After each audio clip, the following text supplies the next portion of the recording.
ನಂದಾಗ ನಾನು ಹೋಗಕ್ಕೆ, ನಾನು ಯಾವ ದೇವಸ್ಥಾನಕ್ಕೂ ಹೋಗಲ್ಲ. ನೀವೇನಾದ್ರೂ ಬಾರೋ ಪ್ರಿಯಾಂಕ್ ಹೋಗಿ ಬರೋಣ ಅಂದ್ರೆ ಒಬ್ಬ ಬರ್ತೀನಿ, ನನ್ಗೇನಿಲ್ಲ, ಕಲೀಲಿಕ್ಕೆ ಬರ್ತೀನಿ.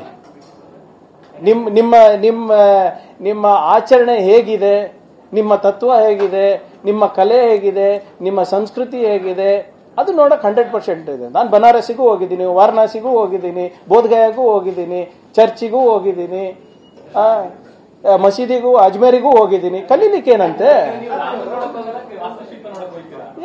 ಇತಿಹಾಸ ಸರ್, ಇತಿಹಾಸ ಸಂಸ್ಕೃತಿ, ರಾಮನ ಇತಿಹಾಸ. ನಾನು ಚಾಲೆಂಜ್ ಆಗಿ ಕಟ್ಟಿದ್ದೆ, ಇವ್ರಿಗೆಲ್ಲರಿಗೂ ಕರ್ಸ್ಬಿಡ್ರಿ, ಎಲ್ಲ ನಮ್ಮ ಬಿಜೆಪಿ MLAs ಇದಾರಲ್ಲ, MPs ಇದಾರ, ಎಷ್ಟು ಜನಕ್ಕೆ ರಾಮಾಯಣ ಓದಿರೋ ಪ್ರಾಮಾಣಿಕವಾಗಿ ಹೇಳಿ.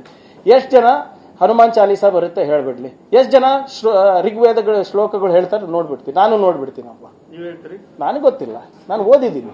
ನಾನು ರಾಮಾಯಣನೂ ಓದಿದ್ದೀನಿ, ನಾನು ಮಹಾಭಾರತನೂ ಓದಿದ್ದೀನಿ, ಭಗವದ್ಗೀತಾನೂ ಓದಿದ್ದೀನಿ. ನಾನು ಸುಮ್ಮನೆ ಸುಳ್ಳು ಹೇಳಕ್ಕಾಗಲ್ಲ ಅಲ್ಲ. ಪ್ರಶ್ನೆ ಕೇಳಿ ನಾನು ಉತ್ತರ ಕೊಡ್ತೀನಿ.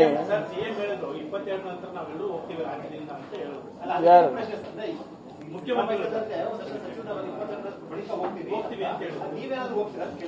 ಈಗ ಸಾಹೇಬ್ರು ಹೇಳಿದ್ರೆ ಹೋಗ್ತೀವಿ.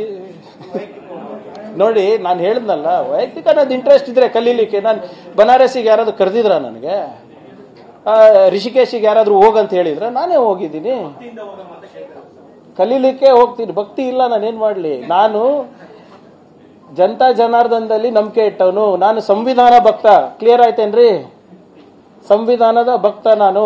ಸಂವಿಧಾನದಲ್ಲಿ ಎಲ್ಲರಿಗೂ ಅವಕಾಶ ಇದೆ, ಎಲ್ಲರ ಜೊತೆನೂ ಬೆರೆತ್ಕೊಂಡು ಬರುವಂತ ನನ್ನಲ್ಲಿ ಒಂದು ಇದು. ನಾನು ಯಾವಾಗ್ಲೂ ಅದೇ ಹೇಳ್ತೀನಲ್ಲ, ಬುದ್ಧ ತತ್ವ, ಬಸವ ತತ್ವ, ಡಾಕ್ಟರ್ BR ಅಂಬೇಡ್ಕರ್ ಅವರ ರಕ್ತ. ಇಷ್ಟೇ, ಸಿಂಪಲ್.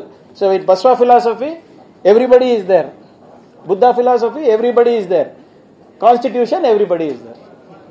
ಇದ್ರಿಗೆ ಕಾಂಪ್ಲಿಕೇಟ್ ಯಾಕೆ ಮಾಡ್ತೀರಾ? ನನಗೆ ಅರ್ಥ ಆಗ್ತಾ ಇಲ್ಲ. ಬಿಜೆಪಿ ಅವರಿಗೆ ಮೂರು ಅರ್ಥ ಆಗಿಲ್ಲ. ಬುದ್ಧನ ತತ್ವನೂ ಅರ್ಥ ಆಗಿಲ್ಲ, ಬಸವ ತತ್ವ ಅರ್ಥ ಆಗಿಲ್ಲ, ಸಂವಿಧಾನ ಅಂದ್ರೆ ಅಲರ್ಜಿ ಇವರಿಗೆ. ಸೊ ಹಾಗಾಗಿ ಅವರಿಗೆ ಮೂರು ಅರ್ಥ ಆಗಿಲ್ಲ ಇಲ್ಲಿವರೆಗೂ. Okay sir.